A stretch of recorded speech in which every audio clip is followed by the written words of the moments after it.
बोलो। विद्यार्थियों, मैं आपको भक्ति आंदोलन पढ़ा रही थी। उस चैप्टर को मैं आज आपको पूर्णतः समझा देना चाहती हूँ। मैंने ये नोट्स आपके लिए जारी किए हैं जिससे कि आपको भक्ति आंदोलन अक्षरशः याद हो जाए। संपूर्ण मध्यकालीन भारत का भक्ति आंदोलन मैं आपको उत्तर से दक्षिण दिशा तक किस तरह से फैल गया था उसके बारे में नोट्स के माध्यम से बता रही हूँ। धर्म धर्म क्या है? जिसे धारण किया जा सके, धारण करने योग्य। हिंदू धर्म में 4वीं शताब्दी ईसा पूर्व चूँकि कई कुरीतियाँ आ गई थी, ब्राह्मणों का वर्चस्व स्थापित हो गया था और अंधविश्वास फैल गए थे, इसलिए उस अंधविश्वासी और अतार्किक वेदवादी ब्राह्मणवादी वातावरण को दूर करने के लिए कुछ विचारक हुए, जिनमें से जैन और बौद्ध विचारक सबसे प्रसिद्ध हुए और उनके उपदेशों को धर्म के रूप में स्वीकार किया गया। इन्होंने जो भी ज्ञान या उपदेश दिए वे धारण करने योग्य थे। कालांतर में वैदिक या हिंदू धर्म का पुनर्जन्म विशुद्ध रूप में हुआ। इसमें शंकराचार्य अग्रणी थे। शंकराचार्य ने हिंदू धर्म पर जो कुठाराघात हुआ था उसके संबंध में कई अपनी टिप्पणियां दी और कई अपने तर्क प्रस्तुत किए। मंडन मिश्र को भी परास्त किया और ये बताया कि वेद ही सत्य हैं, अहम ब्रह्मोस्मि ही सत्य है। ईश्वर की प्राप्ति, मोक्ष या शांति द्वार खोलने हेतु मध्यकाल के प्रथम भाग में भक्ति आंदोलन का प्रादुर्भाव हुआ और आराधना हेतु 2 मार्ग मुख्यतः सामने आए, सगुण मार्गी और निर्गुण मार्गी। ध्येय सबका एक है। ध्येय एक है। क्या ध्येय है? शांति प्राप्त करना, सत्य को प्राप्त करना, ऐसा जीवन जिसमें मनुष्य अंततोगत्वा मानसिक शांति की प्राप्ति कर सके। अतः हिंदू और मुसलमान दोनों के संतों और भक्तों ने निर्गुण भक्ति और सगुण भक्ति से ईश्वर प्राप्ति, शांति प्राप्ति, समन्वय का माध्यम अपनाया। यही भक्ति आंदोलन था। सगुण भक्त जो थे उनमें से मुख्यतः रामश्रयी और कृष्णाश्रयी थे, यानी राम भक्त और कृष्ण भक्त। राम भक्तों में रामानंद, तुलसीदास प्रमुख हुए और सगुण भक्तों में दूसरे कृष्णाश्रयी जो भक्त थे उनमें चैतन्य, मीराबाई और सूरदास सबसे प्रसिद्ध हुए।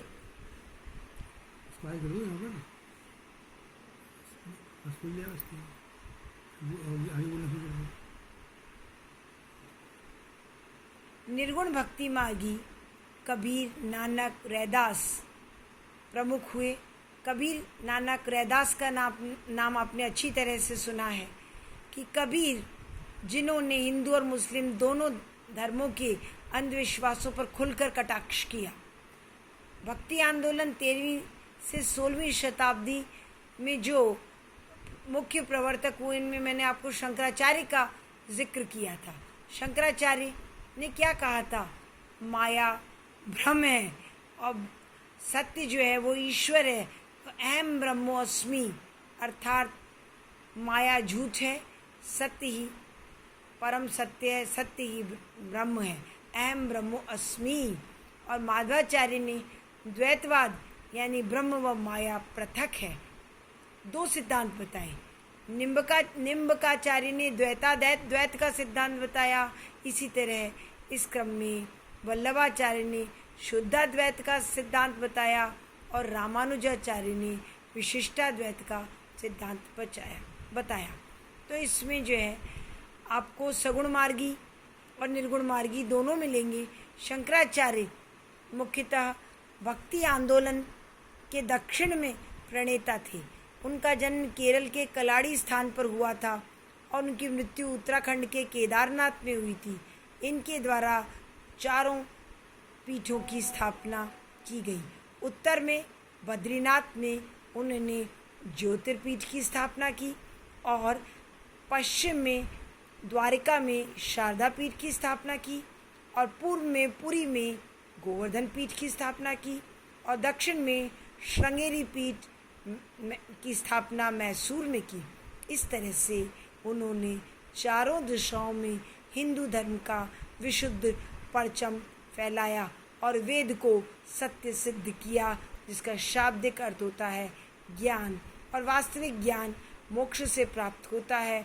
और हिंदू धर्म में जो कुरीतियाँ थी उन सब कुरीतियों को दूर करते हुए उन्होंने पूर्णतः ये समझा दिया कि अहम ब्रह्मो अस्मि, और यह नारा चारों तरफ प्रसारित हो गया और बड़े बड़े विद्वानों ने उनका लोहा माना।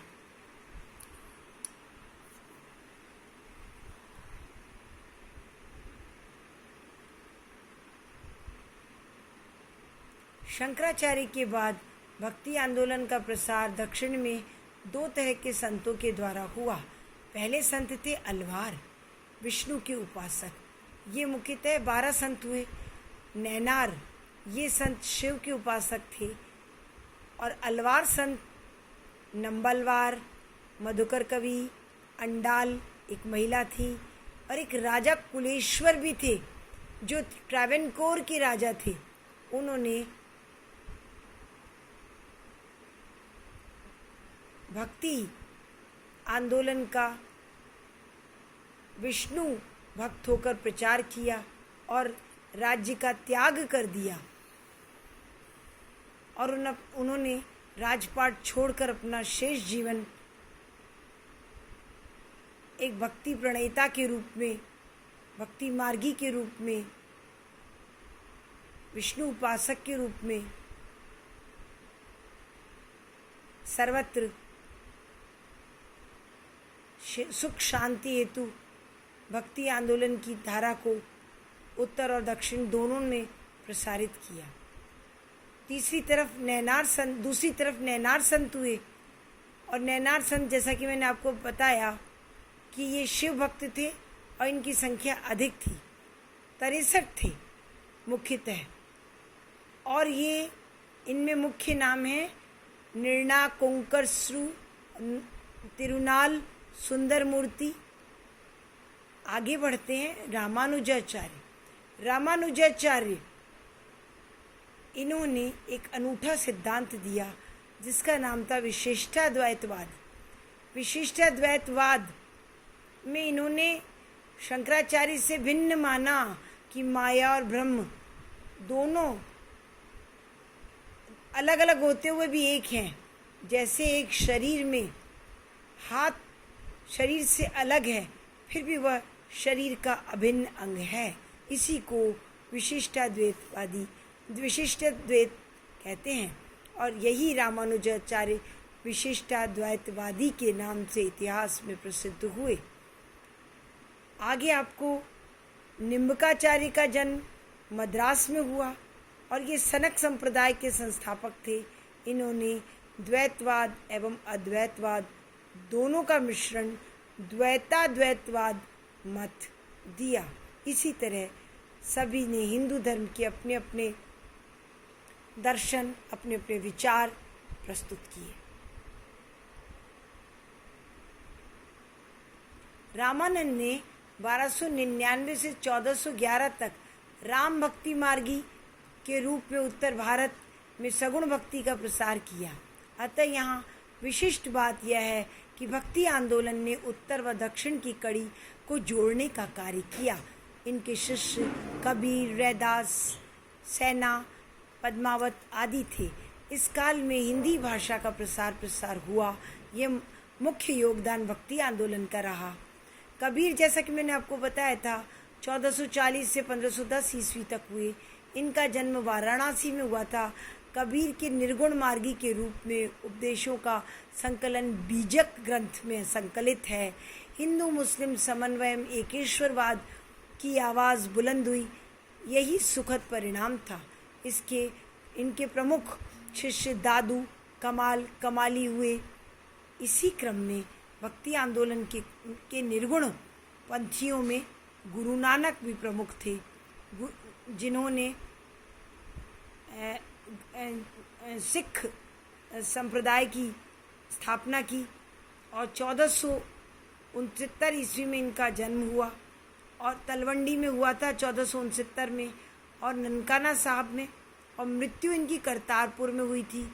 और सिख धर्म के संस्थापक एकेश्वरवादी निर्गुण पंथ हुए थे। इन्होंने शांति के लिए, भक्ति के लिए, ईश्वर प्राप्ति के लिए किसी आधार की आवश्यकता महसूस नहीं की थी, जबकि इन्होंने कहा था कि निराकार भाव से भी ईश्वर की आराधना कर सफलता प्राप्त की जा सकती है, शांति प्राप्त की जा सकती है। हिंदू मुस्लिम संत इनसे प्रभावित हुए। चैतन्य गुरु थे, ये कृष्ण भक्त थे, और यह भक्त का शक्ति में, ईश्वर में लीन होने को अपनी ईश्वर की निकटता मानते थे। इनका जन्म नंदिया में पश्चिमी बंगाल में हुआ था और इनकी मृत्यु उड़ीसा में पुरी में हुई थी।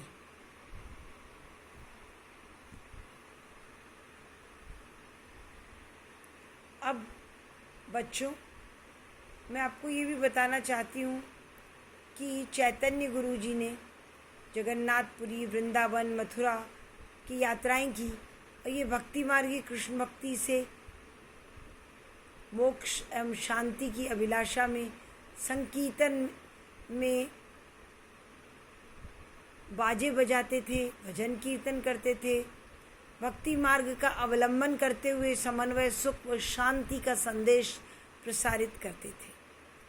स्टूडेंट्स, मैं आपको ये बताना चाहती हूँ कि भक्ति मार्गी, चाहे वो निराकारी थे, चाहे सगुण भक्त के उपासक थे, कोई आधार माना ईश्वर की प्राप्ति के लिए, कोई आधार नहीं माना वो निर्गुण मार्गी कहलाए, और जिन्होंने आधार माना वह सगुण मार्गी कहलाए।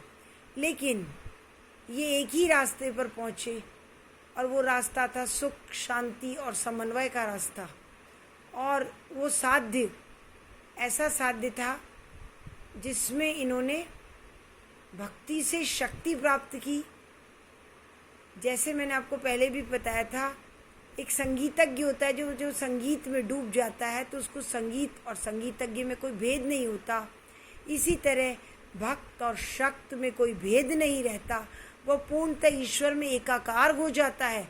मीरा कृष्णमय हो गई थी, सूरदार कृष्णमय हो गए थे। तो कहने का तात्पर्य ये है कि इनको अपने में और अपनी शक्ति में कोई अंतर प्रतीत नहीं होता था। तो कहने का तात्पर्य है, तसव्वुर का ये वो माध्यम है जो धार्मिक विकास की वो सीढ़ी चढ़ता है, जिससे मनुष्य को फिर और कुछ दिखाई नहीं देता है, वो स्वयं को ईश्वर में एकाकार अनुभव करता है। धन्यवाद।